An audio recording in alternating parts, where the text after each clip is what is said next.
Pernahkah Anda merasa ada kebiasaan tertentu yang Anda lakukan tanpa sadar yang mungkin menjauhkan orang-orang di sekitar Anda, tetapi tidak ada yang memberitahunya? Seiring bertambahnya usia, kita seringkali mengembangkan rutinitas tertentu. Beberapa kebiasaan membawa kenyamanan dan kebijaksanaan, tetapi ada juga yang tanpa kita sadari bisa menjadi hambatan.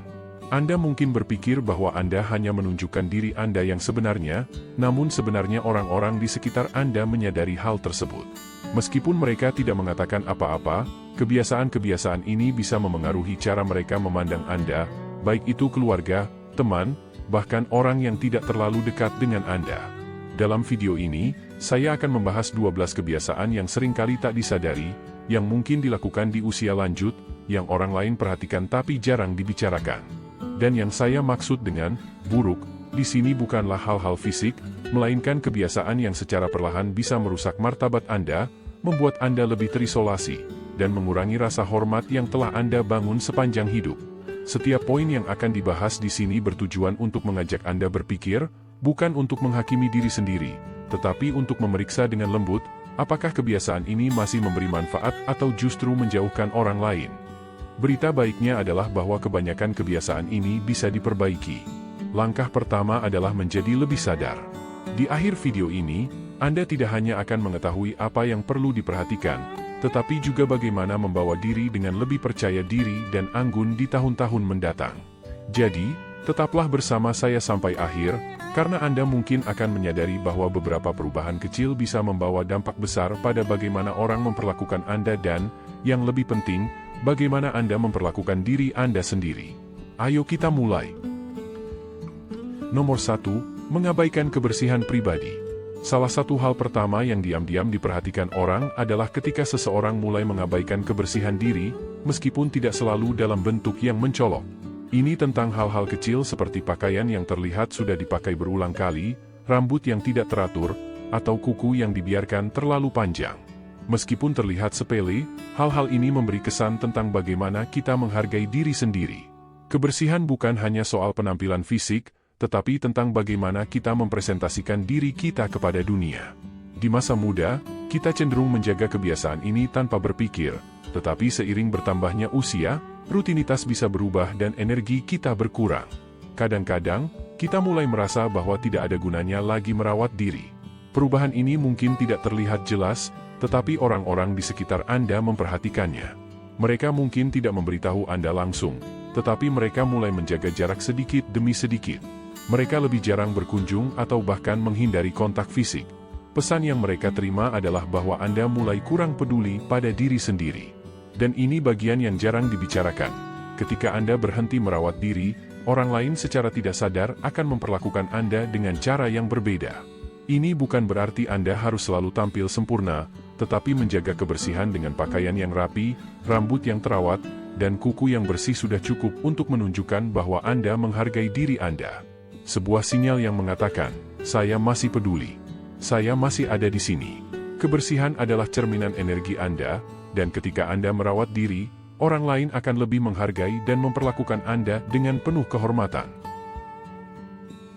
Nomor 2, berbicara tanpa filter. Dengan bertambahnya usia, kita sering merasa lebih bebas untuk berbicara apa adanya, bahkan merasa kita punya hak untuk mengatakan apapun. Meskipun ini bisa terasa membebaskan, orang lain di sekitar Anda mungkin merasakannya berbeda, mereka merasa tidak nyaman. Ada perbedaan antara kejujuran dan berbicara tanpa memikirkan akibatnya, dan jika Anda mulai merasa orang lain menghindari Anda atau tampak tidak nyaman setelah Anda berbicara, itu mungkin tanda bahwa apa yang Anda katakan sudah lebih dari sekadar kebenaran. Kejujuran tanpa pertimbangan seringkali terdengar seperti kritik. Walaupun niat Anda baik, kata-kata Anda bisa menyakiti orang lain. Ini mungkin bukan hal yang mereka katakan secara langsung, tetapi mereka mulai menjauh. Mereka berhenti mengundang Anda ke acara tertentu atau tidak banyak berbicara dengan Anda. Mereka tidak ingin menyakiti perasaan Anda, tetapi kata-kata Anda yang terlalu jujur bisa melukai mereka. Ingatlah, ini bukan berarti Anda harus selalu berpikir dua kali sebelum berbicara, tetapi penting untuk berhenti sejenak dan bertanya, apakah ini akan membangun atau malah merusak hubungan saya dengan orang lain? Kejujuran yang dibalut dengan kebaikan akan membawa orang lebih dekat kepada Anda, sementara kejujuran yang kasar bisa menjauhkan mereka. kata-kata Anda memiliki kekuatan lebih besar dari yang Anda kira, gunakanlah dengan bijak. Nomor 3, mengenakan pakaian yang sudah tidak sesuai lagi. Kenyamanan dalam rutinitas adalah hal yang wajar, dan tidak ada yang salah dengan memiliki pakaian favorit yang sudah lama Anda kenakan. Namun, seiring berjalannya waktu, apa yang dulu dianggap klasik bisa menjadi usang. Anda mungkin tidak menyadari, tetapi pakaian yang sudah tidak pas lagi atau terlihat tidak terawat bisa memberi pesan bahwa Anda tidak lagi memperhatikan diri sendiri. Orang mungkin tidak akan mengatakannya, tetapi mereka memperhatikan.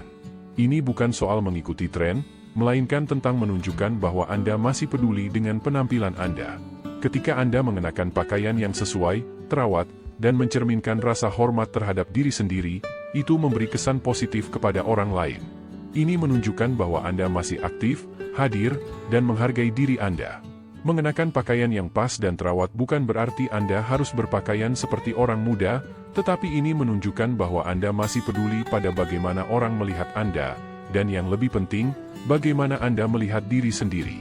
Dengan sedikit perubahan kecil, Anda bisa meningkatkan rasa hormat yang orang lain berikan kepada Anda, hanya dengan memperhatikan apa yang Anda kenakan. Meskipun tidak ada yang mengungkapkannya secara langsung, mereka memperhatikan. Dan meskipun usia bertambah, kesan pertama tetap penting. Nomor 4, menyela atau mendominasi percakapan. Setiap orang tentu ingin didengar, terlebih saat usia bertambah.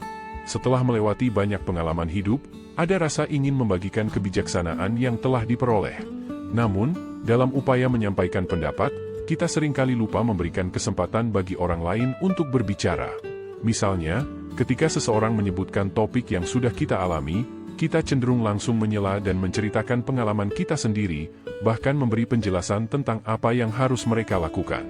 Tanpa sadar, percakapan sudah beralih sepenuhnya ke arah kita, sementara orang lain tidak diberi ruang untuk berbicara.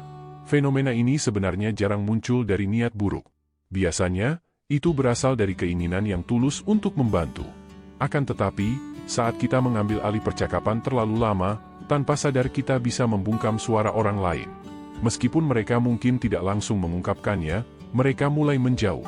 Mereka berhenti menelepon sesering sebelumnya, percakapan menjadi lebih singkat, dan kita merasakan jarak tanpa mengetahui sebabnya. Orang ingin merasa dihargai dan didengar, bukan hanya diberikan ceramah. Ketika percakapan cenderung satu arah, ini dapat merusak hubungan, terutama dengan generasi yang lebih muda atau cucu yang mungkin merasa kesulitan untuk berkomunikasi dengan seseorang dari generasi yang berbeda. Ini bukan soal berbicara lebih sedikit, tetapi tentang mendengarkan lebih banyak. Biarkan ada jeda dalam percakapan, ajukan lebih banyak pertanyaan daripada memberikan jawaban, dan tunggu sampai diminta untuk memberi saran. Salah satu hal terkuat yang dapat dilakukan orang tua dalam percakapan adalah memberi kesempatan cukup lama agar orang lain bisa mengekspresikan diri mereka sepenuhnya. Bukan karena kita tidak punya pendapat yang bijak, tetapi karena mereka perlu merasakan bahwa pendapat mereka juga penting. Ironisnya, semakin sedikit kita mendominasi percakapan, semakin banyak orang yang akan mencari pendapat kita. Semakin kita mendengarkan, semakin besar rasa percaya yang mereka berikan. Kita menjadi orang yang ingin mereka ajak bicara, bukan orang yang harus mereka siapkan terlebih dahulu. Jadi, saat berbicara, baik dalam kelompok atau satu lawan satu, perhatikan apakah kita benar-benar mendengarkan atau hanya menunggu giliran untuk berbicara. Perubahan kecil dalam kesadaran ini bisa membuat perbedaan besar. Ketika orang merasa didengar, mereka akan lebih terbuka dan merasa lebih dekat, serta menantikan percakapan berikutnya, bukan menghindarinya. Nomor 5, mengeluh tentang anak muda zaman sekarang. Seringkali, ini dimulai dengan pengamatan sederhana. Melihat seorang remaja yang asyik dengan ponselnya dan berpikir, dulu kami benar-benar berinteraksi lebih banyak. Atau kita mendengar seseorang yang lebih muda membuat keputusan yang tidak kita setujui dan berpikir mereka tidak tahu cara kerja dunia. Tanpa kita sadari, pemikiran-pemikiran ini mulai keluar dalam percakapan dengan teman atau keluarga. Kita mungkin tidak menyadari. Tetapi saat kita terus mengkritik generasi muda, itu memberikan pesan yang kuat, seringkali merusak. Pesan ini memberitahu orang-orang di sekitar kita, terutama anak-anak atau cucu, bahwa kita tidak tertarik untuk memahami mereka, bahwa kita terjebak dalam masa lalu. Setiap generasi memang selalu berpikir bahwa generasi setelahnya kehilangan sesuatu, dan itu bukan hal baru. Namun, Ketika kritik ini menjadi kebiasaan, orang akan melihat kita bukan sebagai orang bijak, melainkan orang yang pahit. Kita mungkin menyampaikannya sebagai lelucon atau berpikir itu hanya hal yang jelas, tetapi bagi mereka yang lebih muda, ini bisa terasa seperti penolakan. Seolah-olah kita mengabaikan dunia mereka, nilai-nilai mereka, dan cara hidup mereka. Akibatnya, mereka mulai menjaga jarak, percakapan menjadi lebih ringan, dan mereka bersiap untuk dinilai. Meskipun mereka mencintai kita, mereka mulai menjaga bagian diri mereka. Ini bukan berarti kita harus setuju dengan segala hal yang dilakukan generasi muda, atau menerima setiap tren baru.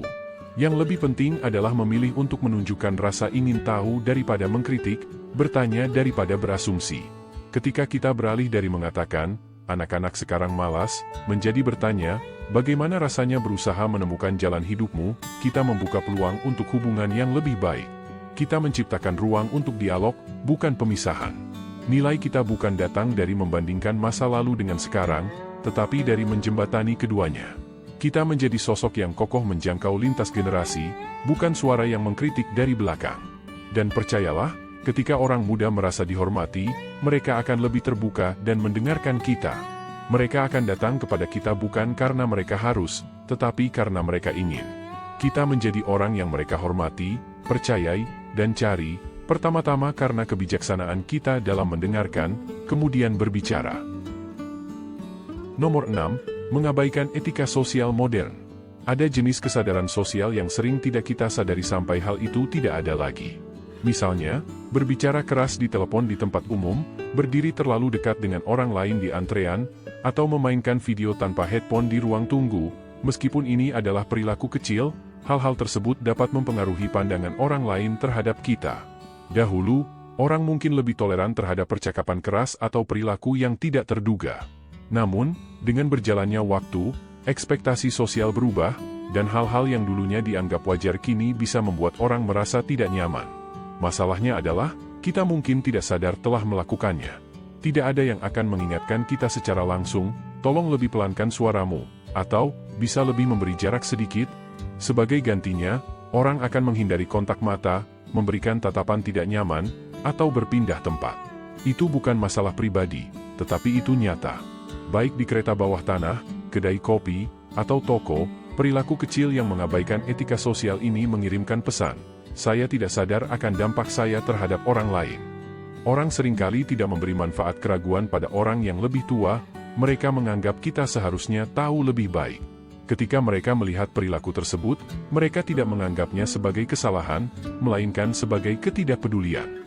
Untungnya, ini adalah hal yang mudah untuk diperbaiki.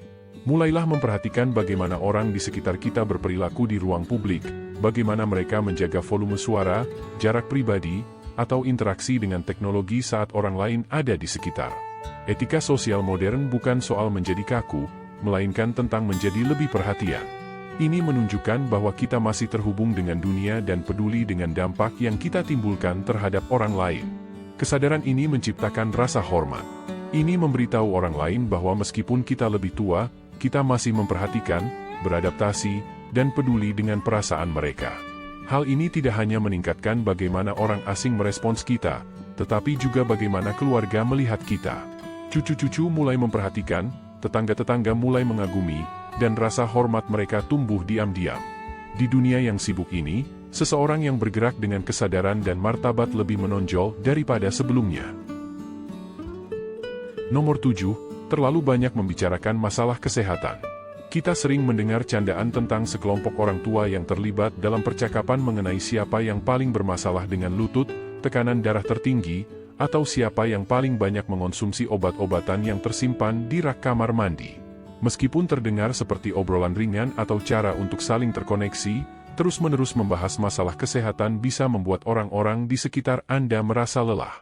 Sebenarnya, kita semua tahu bahwa seiring bertambahnya usia, masalah fisik semakin datang. Tidak perlu berpura-pura semuanya sempurna.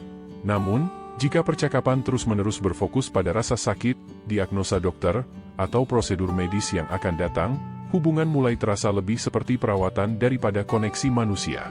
Bagi generasi yang lebih muda, topik-topik ini bisa membuat mereka merasa tertekan karena mereka tidak tahu cara merespons atau merasa tak berdaya menghadapi sesuatu yang tidak bisa mereka perbaiki. Akibatnya, Mereka mungkin secara perlahan menjauh, bukan karena tidak peduli, tetapi karena kelelahan emosional. Anda tentu berhak mendapatkan dukungan dan empati.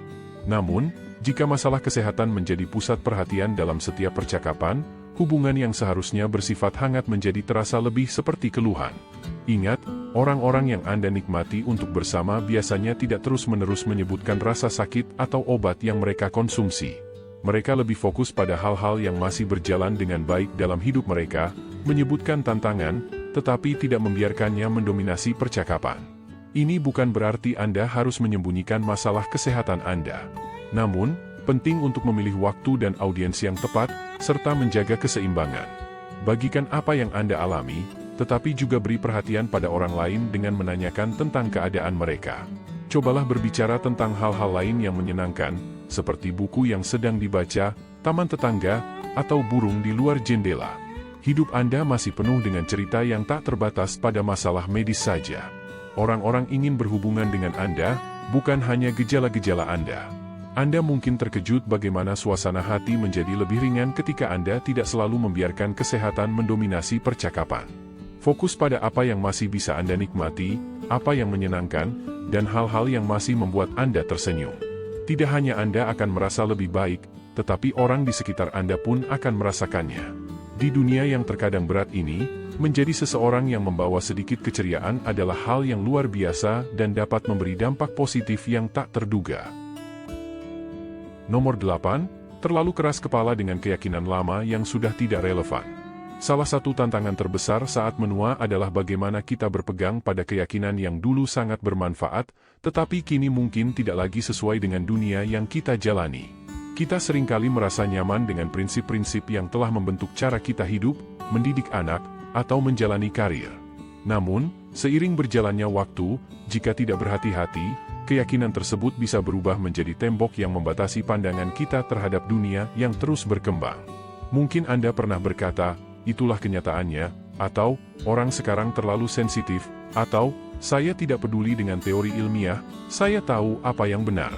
Walaupun Anda merasa yakin, apa yang sebenarnya didengar oleh orang lain adalah penolakan. Dunia sudah berubah, dan akan terus berubah. Teknologi, budaya, peran gender, kesadaran kesehatan mental, dan cara kita berkomunikasi terus berkembang.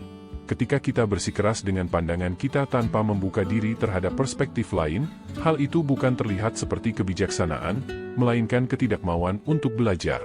Generasi muda menyadari hal ini, meskipun mereka mungkin tidak langsung menghadapinya, mereka bisa saja merasa Anda adalah seseorang yang tidak bisa diajak berbicara tentang hal-hal tertentu atau seseorang yang tidak ingin berubah. Ini tentu saja merugikan Anda. Ada banyak peluang untuk terhubung ketika rasa ingin tahu mengalahkan sikap menghakimi.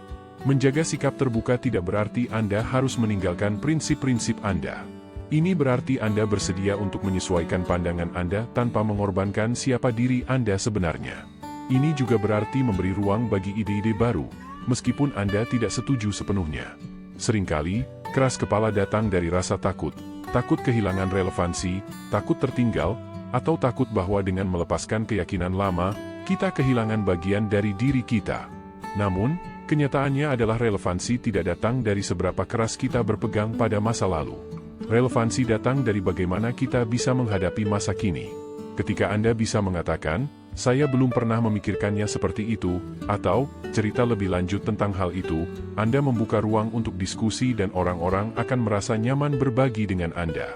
Dan bagian terbaiknya adalah, terkadang Anda mungkin akan berubah pikiran. Terkadang, orang muda yang Anda dengarkan ternyata benar dengan cara yang tak terduga. Kerendahan hati, keinginan untuk belajar, adalah kualitas yang membuat orang menghargai Anda. Bukan karena Anda memiliki semua jawaban, tetapi karena Anda tetap terbuka untuk belajar sepanjang hidup. Ini adalah hal yang langka dan sangat kuat. Nomor 9, berjalan tanpa memperhatikan ruang sekitar. Seiring bertambahnya usia, langkah kita cenderung melambat. Kita bisa merasa lebih hati-hati atau lebih mudah terjatuh, dan itu adalah hal yang wajar. Namun, seringkali kita menjadi kurang memperhatikan bagaimana gerakan kita mempengaruhi orang lain di sekitar kita. Pernahkah Anda melihat seseorang yang tiba-tiba berhenti di lorong toko, menghalangi jalan dengan keranjang belanja sambil memeriksa label? Atau mungkin Anda berjalan di trotoar dan secara tidak sengaja berpindah ke jalur pejalan kaki lain tanpa menyadari orang di sekitar Anda. Biasanya, hal-hal ini terjadi tanpa niat buruk. Anda hanya fokus pada apa yang Anda lakukan. Tetapi bagi orang lain, terutama mereka yang terburu-buru, ini bisa mengganggu. Masalahnya bukan melambat. Masalahnya adalah kesadaran. Anda tetap bisa berjalan perlahan dan menghormati ruang di sekitar Anda. Berhenti untuk membaca sesuatu? Lakukan itu di sisi jalan. Berjalan dengan hati-hati, tetap perhatikan alur di sekitar Anda. Ini penting, terutama di tempat-tempat seperti bandara, trotoar sibuk, mal, atau bahkan lorong gereja. Jenis kesadaran ini merupakan bentuk kesopanan yang halus, memberitahu orang bahwa Anda tidak hanya fokus pada diri sendiri, tetapi juga memperhatikan mereka. Mereka tidak mengharapkan kesempurnaan, tetapi sedikit perhatian sudah cukup. Ketika Anda memperlihatkan itu, Anda menunjukkan bahwa Anda masih bergerak di dunia dengan martabat dan rasa tanggung jawab. Nomor 10, lelucon yang tidak lagi sesuai dengan waktu. Memiliki rasa humor yang baik adalah anugerah yang dapat meringankan proses penuaan. Humor dapat membantu mencairkan suasana, membuat orang merasa lebih nyaman, dan memberikan keceriaan bahkan dalam momen yang penuh tantangan. Namun, humor tidak selalu bertahan seiring berjalannya waktu. Apa yang dulu dianggap lucu, bisa jadi terasa usang atau bahkan menyinggung di masa kini. Anda mungkin mendapati diri Anda mengulang lelucon yang sama, kadang disertai sarkasme atau sindiran terhadap stereotip lama, penampilan orang, atau pilihan hidup mereka. Setelah bercanda, Anda mungkin mengatakan, "Cuma bercanda kok," atau "Jangan terlalu serius," namun perubahan sudah terjadi, dunia telah berubah. Dulu, humor seringkali berfokus pada perbedaan, namun budaya sekarang lebih mengutamakan inklusi, penghormatan, dan empati. Generasi muda kini semakin sadar akan dampak dari kata-kata, terutama jika itu datang dari orang yang lebih tua. Jika sebuah lelucon tidak mencerminkan nilai-nilai ini, maka itu tidak lagi dianggap lucu, malah bisa terasa canggung atau tidak sopan. Seringkali, orang akan tertawa dengan sopan, namun jarak emosional mulai terasa. Anda mungkin menyadari perubahan ini, tetapi belum sepenuhnya mengerti alasannya. Kuncinya bukan untuk mengubah humor Anda sepenuhnya, tetapi untuk berpikir sebelum berbicara. Tanyakan pada diri Anda, apakah lelucon ini lucu karena cerdas, atau karena itu membuat orang lain merasa terhina? Humor yang baik, terutama seiring bertambahnya usia, adalah humor yang mengangkat orang lain. Humor yang seperti ini menyatukan orang dan menunjukkan bahwa Anda menyesuaikan diri dengan zaman, bukan terjebak pada cara-cara lama. Koneksi yang sejati datang dari kemampuan untuk tertawa pada diri sendiri, menunjukkan kerendahan hati, dan menikmati momen tersebut. Ketika Anda melakukannya, orang lain akan melihat Anda sebagai sosok yang dapat mereka hubungkan, bukan sekadar orang tua di ruangan. Humor yang bijak, penuh empati, dan relevan dengan zaman membuka kesempatan untuk hubungan yang lebih dalam, apapun usia Anda. Nomor 11, bertindak seolah tidak mampu lebih dari yang sebenarnya. Penuaan membawa beberapa tantangan fisik, namun ada perbedaan tipis antara membutuhkan bantuan dan terlalu bergantung padanya. Seiring waktu, perilaku ini bisa mulai terasa mengganggu bagi orang di sekitar Anda. Mungkin Anda pernah mengatakan, "Bisa tolong bantu saya lakukan ini," atau "Saya nggak tahu cara kerjanya, nanti malah salah." Awalnya, mungkin terasa biasa saja, tetapi seiring waktu, orang-orang di sekitar Anda bisa merasa terbebani. Keluarga dan teman-teman mungkin merasa mereka harus selalu turun tangan untuk melakukan hal-hal yang sebenarnya bisa Anda kerjakan sendiri. Meskipun mereka mungkin mengatakan, "Tidak masalah," secara diam-diam mereka mungkin merasa tertekan atau bahkan mulai merasa kesal. Kadang, perilaku ini bukanlah karena malas, melainkan karena takut melakukan kesalahan atau tidak mampu mengikuti perkembangan. Jadi, Anda membiarkan orang lain yang mengurusnya. Namun, dengan setiap tindakan kecil yang diserahkan, kemandirian Anda perlahan-lahan menghilang. Faktanya, orang lebih menghargai usaha daripada kesempurnaan. Mereka lebih senang melihat Anda berusaha, meski itu sulit, daripada menyerah begitu saja. Ketika Anda menunjukkan bahwa Anda tetap aktif dalam kehidupan, ingin belajar, dan siap mencoba, orang-orang di sekitar Anda akan menghargainya. Meminta bantuan seharusnya hanya dilakukan ketika Anda benar-benar membutuhkannya. Dan ketika itu dilakukan, orang akan merasa terhormat membantu Anda, karena mereka tahu itu datang dari kebutuhan yang sejati, bukan kebiasaan. Menjaga kemandirian bukan tentang mencoba terlihat lebih muda, tetapi tentang mengenali batasan diri dan meminta bantuan ketika diperlukan, sambil tetap mempertahankan hal-hal yang bisa Anda lakukan sendiri. Ketika Anda mulai kembali meraih kemenangan kecil, seperti membawa tas sendiri atau memahami teknologi baru, hal tersebut bisa membangkitkan rasa percaya diri Anda dan mengingatkan semua orang bahwa usia tidak mengurangi kekuatan, tekad, atau martabat Anda. Orang yang menua dengan bijaksana bukanlah yang tidak pernah meminta bantuan. Mereka adalah orang yang tahu kapan harus meminta bantuan dan kapan saatnya berdiri tegak dan berkata, "Saya bisa melakukannya." Nomor 12, selalu ingin menjadi yang terbenar. Seiring bertambahnya pengalaman hidup, wajar jika merasa bahwa kita telah mencapai titik tertentu dan pandangan kita dibentuk oleh tahun-tahun penuh pembelajaran serta keputusan yang berat. Banyak orang yang lebih tua merasa telah menemukan jawaban atas banyak hal, dan dalam banyak hal, mereka memang benar. Namun, masalah muncul ketika keinginan untuk selalu benar menghalangi kebutuhan untuk terhubung dengan orang lain. Orang cenderung berhenti mendengarkan saat keinginan untuk memenangkan sebuah argumen lebih penting daripada memahami perspektif orang lain. Perilaku ini bisa dimulai secara perlahan, memperbaiki cerita seseorang saat makan malam, bersikeras bahwa cara Anda adalah cara yang benar, atau meremehkan ide baru. Pada awalnya, orang mungkin mengabaikan hal tersebut, tetapi seiring berjalannya waktu, ini bisa menjadi hal yang melelahkan. Orang akan mulai menghindari percakapan mendalam, menyimpan pemikiran mereka, atau memilih untuk diam karena itu lebih mudah daripada melawan pendapat Anda. Biasanya, ini bukanlah kesombongan, tetapi lebih kepada mekanisme pertahanan, cara untuk mempertahankan otoritas di dunia yang terus berubah. Namun, saat menjadi benar lebih penting daripada kebaikan atau rasa ingin tahu, ini dapat menimbulkan jarak. Kebijaksanaan sejati bukanlah tentang mengetahui segala sesuatu, tetapi tentang kapan berbagi pandangan dan kapan memberi ruang kepada orang lain untuk mengungkapkan pendapat mereka. Orang yang kita hormati adalah mereka yang mendengarkan, merenung, dan dengan lembut membimbing tanpa memaksakan pendapatnya. Ketika Anda berhenti berusaha untuk selalu menang dalam setiap diskusi, orang akan lebih cenderung mencari pandangan Anda, bukan karena Anda mendominasi, tetapi karena kata-kata Anda memiliki bobot yang bijaksana. Saat Anda berhenti berjuang untuk selalu benar, yang tersisa adalah dampak yang Anda tinggalkan pada orang lain, melalui kebaikan dan keinginan untuk belajar dari mereka. Ini bukan soal menang, melainkan berbagi, dan itulah cara untuk membangun hubungan yang penuh makna dan bertahan lama. Kesimpulan: luangkan waktu sejenak untuk merenungkan 12 perilaku ini. Mana yang diam-diam mulai mengalir ke dalam hidup Anda tanpa disadari? Mana yang mungkin mengejutkan Anda? Dan mana yang siap Anda ubah, meski hanya sedikit? Tujuan dari refleksi ini bukan untuk mengkritik, tetapi untuk memberikan pandangan yang penuh kasih tentang kebiasaan-kebiasaan yang sering kita kembangkan seiring waktu. Menyadari kebiasaan-kebiasaan ini tidak mengurangi nilai diri Anda. Sebaliknya, itu adalah tanda bahwa Anda sedang berkembang. Menyadari bahwa ada hal-hal yang perlu diperbaiki adalah langkah pertama menuju kekuatan yang sejati. Menua dengan baik bukanlah soal bertahan pada masa lalu, melainkan tentang menerima perubahan dengan kesadaran diri, kelembutan, dan kemauan untuk berkembang. Perubahan kecil dalam cara kita berbicara, mendengarkan, dan berinteraksi bisa mengubah cara orang melihat kita, dan bagaimana kita merasakan tempat kita di dunia. Saat Anda melangkah maju, jadikan pengamatan ini sebagai pengingat lembut untuk menunjukkan diri dengan martabat dan kehangatan.